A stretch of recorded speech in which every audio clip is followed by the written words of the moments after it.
Good morning students. आज हम संतोष की सरिता पाठ का अध्ययन करेंगे, लेकिन आगे बढ़ने से पहले कल जो हमने पढ़ा था उसका दोहरान करेंगे।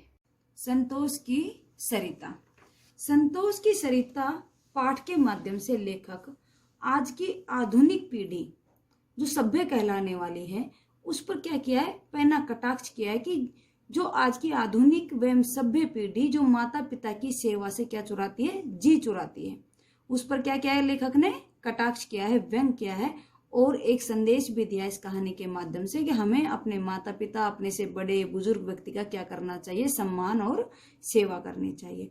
और इस कहानी में लेखक बताते हैं कि जैसे ही वृद्ध उसे नाथोखेड़ी के पटेल जी उन्हें देखते हैं तो उनकी बाँछें खिल जाती हैं, वे बड़े प्रसन्न हो जाते हैं उन्हें देखकर और लेखक से लिपटने को होते हैं, लेकिन अपने कपड़े को देखकर और लेखक के कपड़ों को देखकर वे झिझक के मारे सिर्फ उसका हाथ ही पकड़ देते हैं। फिर पूछते हैं कि बाबू साहब यहाँ क्या कर रहे हो? तो लेखक बताते हैं कि मेरी इसी शहर में क्या हो गई है, नियुक्ति हो गई, इसी शहर में ड्यूटी है। फिर लेखक उनसे पूछता है कि आप यहाँ कैसे? तो अपनी उस बात को टालने की कोशिश करता है कि मैं नहीं बताऊं, लेकिन लेखक जिद करते हैं तो बता देते हैं। फिर बताते हैं कि जैसे ही आपका ट्रांसफर हुआ उसके कुछ समय बाद ही मेरी पत्नी की क्या हो गई, मृत्यु हो गई। पत्नी की मृत्यु होने के बाद पटेल जी टूट गए और वह सांसारिक माया मोह के जीवन से क्या हो गए, विरक्त हो गए। उन्हें सांसारिक जीवन से विरक्ति हो गई, वैराग्य हो गया। जितनी भी उनके पास जमीन जायदाद थी, धन दौलत थी, वह अपने दोनों बेटों में बांट दी। कुछ दिनों तक तो सही चलता रहा, उसके बेटे सही सेवा पानी करते रहे। फिर कुछ समय बाद दोनों बेटे झगड़ने लगे कि अब बाबूजी का खर्चा आप उठाओगे, एक कहता अब आप उठाओगे। तो ऐसे फिर गांव के लोगों ने उन्हें समझाया भी, लेकिन वे नहीं माने। तो बाद में उन्होंने नियम बनाया कि 8 दिन छोटे बेटे के यहाँ से खाना आता, 8 दिन बड़े बेटे के घर से खाना आता। तो एक दिन छोटी बहू के यहाँ से खाना आया तो लेखक ने बताया कि पटेल जी ने बोला उनको एक सब्जी में नमक कम है। लेखक ने तो साग शब्द का प्रयोग किया है, साग का देशज भाषा का शब्द है, तो उन्हें सब्जी में नमक कम है। छोटी बहू ने नमक थाली उसमें नहीं डाला सब्जी में, लेकिन थाली को ही सामने से खींच लिया। अब पटेल जी को ये बात क्या हो गई, चुभ गई और उसके हृदय को छू गई। उसी दिन उसने उस घर को त्याग दिया, छोड़ दिया और किसी ने भी पटेल जी को ढूंढने की जहमत नहीं उठाई, किसी ने भी पटेल जी को ढूंढने का प्रयास नहीं किया, कोशिश नहीं की।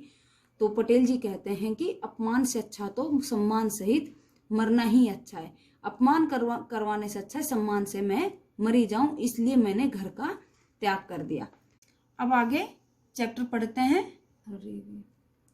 आखिर नीलिमा की राय से एक तरकीब सूझ ही गई। नीलिमा की सलाह से एक तरकीब, एक उपाय सूझ ही गया और मैं उन्हें लेने मंदिर पहुंच गया। और उन्हें लेने कहाँ पहुंच गया? मंदिर पहुंच गया। वे 2 रजाई ओढ़े मंदिर के दालान में उकड़ू बैठे थे, एक बैठने की स्थिति। और कैसे बैठे थे? 2 रजाई ओढ़कर मंदिर के दालान में बरामदे में उकड़ू बैठे थे। ठंड के मारे उनके दांत बज रहे थे, सर्दी के मारे उनके दांत कटकटा रहे थे, ज्यादा तेज सर्दी लग रही थी, शरीर कांप रहा था। लेकिन मुझे देखते ही उनके झुर्रियों भरे कष्टयुक्त चेहरे पर भी प्रसन्नता की लुनाई फूट पड़ी। प्रसन्नता छा गई उनके कष्ट भरे चेहरे पर भी क्या आ गई, प्रसन्नता आ गई। किसको देखकर? स्टेशन मास्टर को। सुबह सुबह कहाँ? उन्होंने पूछा कि आप सुबह सुबह कहाँ हो? बस आप तक ही आया था, मैंने कहा और झटपट उनके झोले से उनका स्टील का गिलास निकाला। किसने निकाला? लेखक ने। किसके झोले से? पटेल जी के झोले से, उनके थैले से। झोले शब्द का अर्थ यहाँ क्या है? थैले से क्या निकाला? एक स्टील का गिलास निकाला और थर्मस में उनके लिए लाई चाय को उसमें उड़ेल दिया। लेखक क्या लेके आए थे? चाय लेके आए थे साथ में और उसमें डाल दिया। कोई खास बात तो नहीं? पटेल जी पूछ रहे हैं, कोई खास बात तो नहीं? चाय पीते हुए उन्होंने मुझसे पूछा। खास बात तो नहीं, मुझे 1.5 माह की ट्रेनिंग पर बाहर जाना है, घर पर नीलिमा अकेली रहेगी। अब पटेल जी क्या सोच के आए? एक उपाय सोच कर आए कि बोल रहे कि मुझे 1.5 माह के लिए ट्रेनिंग पर कहाँ जाना है? बाहर जाना है। और नीलिमा कौन थी? लेखक की पत्नी। वो घर पर अकेली रहेगी। फिर आपके पास आया था, यदि आप वहां रहते तो मेरा ट्रेनिंग का समय 1.5 माह आराम से निकल जाता। लेखक बता रहे हैं उसे कि आप अगर मेरे घर रहते तो मैं 1.5 माह ट्रेनिंग आराम से कराता और मेरी पत्नी भी अकेली नहीं रहती घर पर। अच्छा, वह कुछ असमंजस की स्थिति में सोच विचार करने लगा। कौन? पटेल जी। असमंजस की स्थिति में क्या करने लगा, सोच विचार करने लगा, दुविधा में हो गया, एक मैं क्या उत्तर दूं अब इसको, एक उसके साथ जाऊं या नहीं जाऊं। असमंजस की स्थिति में वह सोच विचार करने लगा। फिर बोले चलो तो सही, ट्रेनिंग से आते ही मुझे यहीं पहुंचा दे तो क्या करे और क्या नहीं करे की समझ हो जाना, मतलब कि दुविधा की स्थिति थी। किसको, पटेल जी को। फिर उस स्टेशन मास्टर से कह रहे, स्टेशन मास्टर से बोल रहे हैं कि चलो तो सही, ट्रेनिंग से आते ही मुझे यहीं पहुंचा दे तो मैं चलूं तो सही आपके साथ, लेकिन आप ट्रेनिंग जैसी आपके 1.5 माह में ट्रेनिंग खत्म होगी तो आप मुझे यहीं पहुंचा दे तो मैं आपके साथ चलूं। आप निश्चिंत रहे, ट्रेनिंग से आते ही मैं आपको यहीं पहुंचा दूंगा। स्टेशन मास्टर कह रहे हैं कि आप निश्चिंत रहे, मैं जैसे ट्रेनिंग से आऊंगा तो मैं आपको यहीं पर पहुंचा दूंगा। स्कूटर की आवाज सुनकर नीलिमा फुर्ती से बाहर निकली। स्कूटर की आवाज सुनकर नीलिमा फुर्ती से क्या निकली, बाहर निकली। स्कूटर से झटपट उसने काकासा का सामान उतारा। मैं काकासा को सहारा देकर बैठक तक लगाया। अब जैसे ही वह तैयार हो गए चलने के लिए तो वह स्कूटर पर बैठा कर कहाँ ले आए, अपने घर ले आए। स्कूटर की आवाज सुनकर नीलिमा, लेखक की पत्नी, बाहर आई और लेखक ने क्या किया, काकासा को सहारा देकर बैठक तक लेकर आए और नीलिमा ने उसका सामान उतारा।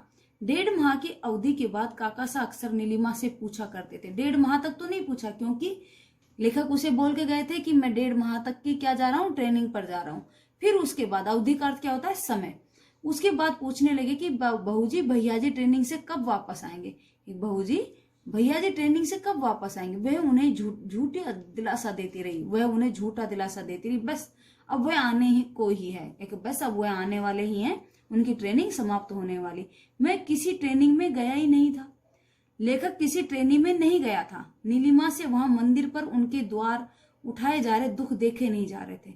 नीलिमा से वहां मंदिर पर उनके द्वारा, किसके द्वारा, पटेल जी के द्वारा उठाए जा रहे दुख देखे नहीं जा रहे थे। मैं रोज घर के पिछले दरवाजे से अपनी नौकरी पर आता जाता। अब लेखक रोजाना घर के पिछले दरवाजे से अपनी नौकरी पर आता जाता, और लेकिन लेखक की पत्नी पटेल जी को झूठी दिलासा देती रही कि भैया जी ट्रेनिंग से अभी आने वाले हैं। और बाबूजी उनसे पूछते रहते, कौन, पटेल जी उनसे पूछते रहते, बहू जी भैया ट्रेनिंग से कब वापस आएंगे। लेकिन किस लिए झूठ बोल रही थी, एक लेखक की पत्नी से, नीलिमा से पटेल जी के द्वारा उठाए जा रहे दुख नहीं देखे जा रहे थे। वो इसलिए झूठ बोल रही थी कि पटेल जी यहाँ आराम से रहे, मंदिर में नहीं जाए, और इसलिए लेखक रोजाना अपने घर के पिछले दरवाजे से नौकरी पर आता जाता था। घर पर नीलिमा उनकी खूब सेवा कर रही थी, घर पर नीलिमा उनकी सेवा भाव कर रही थी अच्छे से। लगातार दवा देने से उनकी बिगड़ी खांसी ठीक हो गई थी। अब रोजाना दवा देने से उनकी जो खांसी बिगड़ रही थी वो भी ठीक हो गई थी। उनकी झुर्रीदार सूखे चेहरे पर अब आभा झलकने लगी थी। उनका झुर्रीदार जो सूखा चेहरा था अब आभा, चमक झलकने लगी थी। 2-2.5 माह बाद में अचानक उनके सामने प्रकट हुआ। अब 2-2.5 महीने बाद अचानक लेखक किसके सामने आए, पटेल जी के सामने आ गए। मुझे देखकर वे खूब प्रसन्न हुए। कब आए भैया जी, देखकर बहुत प्रसन्न हुए और पूछा कि आप भैया जी कब आए। रात को आया था काका साहब, सो रहे थे उस समय। लेखक से पूछते हैं कि आप कब आए थे, तो लेखक कहता है कि मैं रात को आया था, आप सो रहे थे। ट्रेनिंग ठीक ठाक हो गई, हाँ सब ठीक ठाक हो गई। ठीक ठाक होना, सही हो जाना, हाँ सब ठीक ठाक हो गया। काका साहब भोजन कर बैठक में आराम कर रहे थे, मैं खाना खाकर बाजार जा रहा था। काका साहब क्या कर रहे थे, भोजन खा कर बैठक में आराम कर रहे थे, और लेखक क्या कर रहे थे, बाजार जा रहे थे। कि काका साहब ने मुझे आवाज दी, अब तो मुझे इजाजत बख्शो भैया जी। तभी काका साहब ने कहा कि अब मुझे इजाजत दो, कहाँ जाने की, पंचमुखी मंदिर जाने की, मुझे इजाजत दो भैया जी।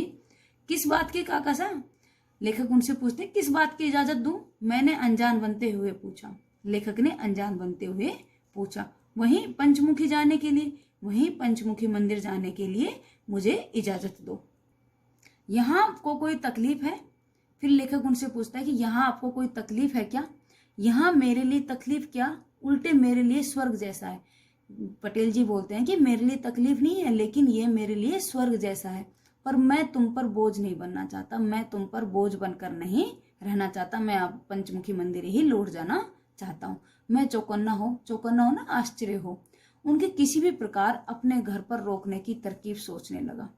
वह एकदम अलर्ट होकर, चौकन्ना होकर, आश्चर्यचकित हो गया कि मुझे ऐसे बोल रहा है कि मैं आपके ऊपर बोझ नहीं बनना चाहता। तो वह अब अपने दिमाग में एक तरकीब सोचने लगे, उपाय सोचने लगे कि मैं अपने बाबू सा को किसी भी तरह के काकू सा को कहाँ पर रोकूं, घर पर रोकूं काका सा को। एक बात पूछूं काका सा? हाँ क्यों नहीं, पूछो। यदि आपके साथ ऐसा हादसा घटित नहीं होता तो आप अपना घर छोड़ते? फिर कौन पूछते हैं? लेखक पूछते हैं कि आपके साथ ऐसा हादसा नहीं होता तो आप घर छोड़ते? फिर क्यों छोड़ने की नौबत आती, कि फिर ऐसी स्थिति क्यों आती कि जो मैं घर छोड़ता? आप अपने बेटों पर उस हालत में स्वयं को बोझ समझते? आप अपने बेटों पर उस हालत में स्वयं को बोझ समझते? कभी बेटा बेटी पर कोई भी पिता स्वयं को बोझ समझता है? तो पटेल जी आंसर देते हैं, कभी भी बेटा बेटी पर कोई पिता अपने आप को बोझ समझता है क्या? इसका मतलब आप हमें पराया समझते हैं। अब लेखक ने अपनी बातों में ही किसे फंसा लिया? पटेल जी को। तो पटेल जी से कहा कि इसका मतलब यह है कि आप मुझे पराया समझते, अपना बेटा नहीं समझते। हम पराये हैं तभी तो आप स्वयं को हम पर बोझ मानते हो। किसने कहा? लेखक ने कहा कि हम तो पराये हैं तभी तो आप हम स्वयं पर हमें क्या मानते हो? बोझ मानते हो। वह निरुत्तर हो गए। निरुत्तर होना, उनके पास उस क्वेश्चन का कोई आंसर ही नहीं था। किसके क्वेश्चन का? लेखक के क्वेश्चन का, कि हम तो पराये हैं तभी तो आप हम पर हमें क्या मानते हो, हम पर क्या मानते हो? बोझ मानते हो। तो उस पर कौन हो गए निरुत्तर? पटेल जी हो गए। और कोई उत्तर नहीं दिया। फिर बोले ठीक है जैसी आपकी मर्जी। फिर बोले ठीक है जैसी आपकी मर्जी है। उनकी आंखों में एकाएक पानी का सैलाब उमड़ आया। उनकी आंखों में एकाएक एकदम पानी का सैलाब, मतलब कि आंसू आ गए। माफी चाहूं बेटा, तुम लोगों की भावनाओं का मैं बहुत दिनों से अनादर कर तुम लोगों का मन दुखाता रहा। फिर पटेल जी कहते हैं कि बेटा मैं माफी चाहता हूं कि तुम लोगों की भावनाओं का मैं बहुत दिनों से अनादर, अपमान करना और तुम लोगों का मन दुखाता रहा, कि मैं आप लोगों की भावनाओं को नहीं समझा और आपके भावनाओं को क्या करता रहा? अनदेखा करता रहा, आपके मन को दुखाता रहा।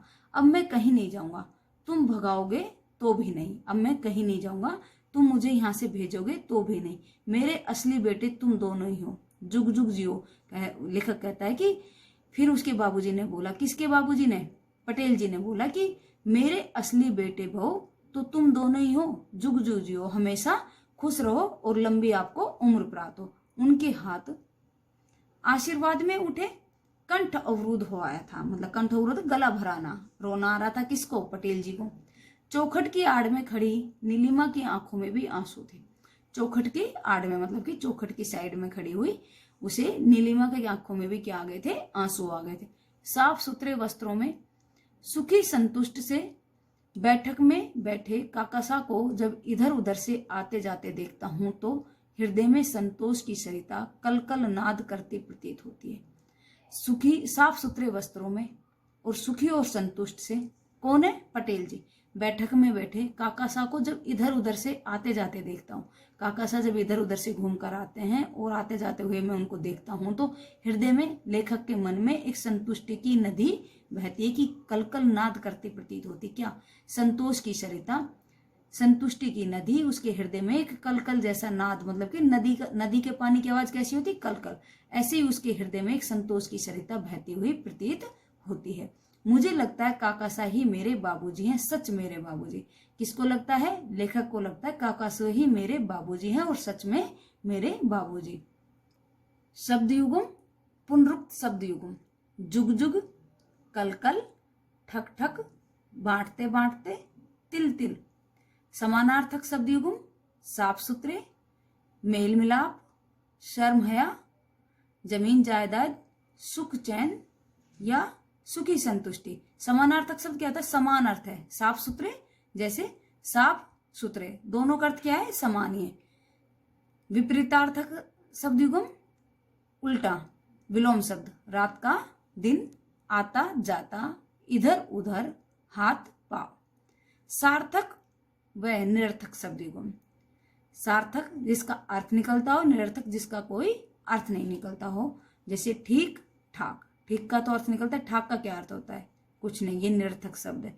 चाय वाय, चाय का तो अर्थ निकलता है, वाय का कोई अर्थ नहीं होता है। रिश्ते नारे, जाने माने। कठिन शब्दार्थ, समृद्धि उन्नति, लुनाई सलोनापन, पीड़ाकृत वेदना, कष्ट से उपजा हुआ दुख, उकड़ू, बैठने का एक ढंग जिसमें घुटने मोड़कर छाती को स्पर्श किया जाता है। असमंजस की स्थिति, क्या करे क्या न करे समझ न पाने की दशा। कंठ अवरुद्ध होना, गला भराना। Thank you class.